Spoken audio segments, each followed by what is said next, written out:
Alors, que faire lorsque tu es souvent tombé? Dans la chute, il y a une voix. Dans la chute régulière, il y a la voix qui te dit « tu ne te relèveras plus jamais ».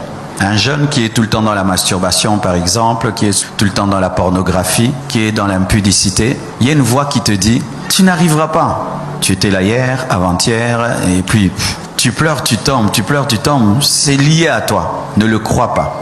Tu t'en sortiras. Continue à déclarer la victoire même dans la chute. Continue à déclarer la parole de Dieu même dans la chute. Continue à haïr le mal que tu fais même quand tu tombes. Et un jour, un dégoût te saisira. La puissance de Dieu viendra à ton aide et tu seras libéré. Ne tombe jamais dans la tolérance où tu finis par te donner des versets bibliques qui comprennent ton péché. Là, tu es cuit. Mais continue à dire que c'est mal. Même en pleurant, c'est mal. Même en chutant, c'est mal. Et Dieu t'aidera. Ne justifie jamais. Alors, certains tombent et ne retombe plus, mais demeure par terre par culpabilité.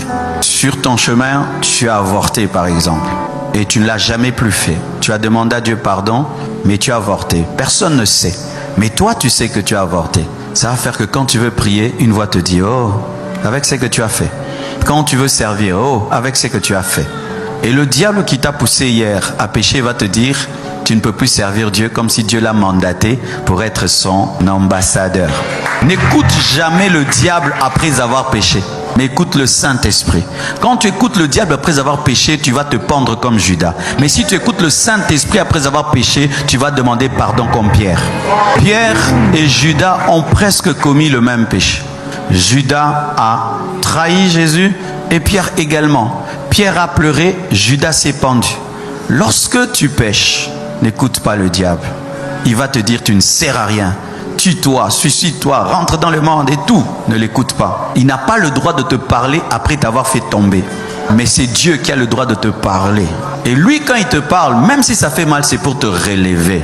Il est venu chercher Adam, pas pour l'anéantir, mais pour le couvrir, afin de préparer un jour la venue du Sauveur pour sauver l'humanité. Cours vers Dieu quand tu fais le mal et crois qu'il t'a pardonné. Tu n'as pas besoin de sentir le pardon de Dieu. Tu as besoin de croire que tu es pardonné. Tu n'as pas besoin de sentir la paix quand tu es pardonné. Tu dois croire que tu es en paix avec Dieu. Le pardon de Dieu n'est pas au niveau des émotions, c'est au niveau de la foi. Tu n'as pas besoin de voir une vision, ni une prophétie que tu es pardonné. La Bible dit que si nous confessons nos péchés, il est juste et fidèle pour nous pardonner. Et il t'a pardonné. Si tu t'es repenti, tu es pardonné.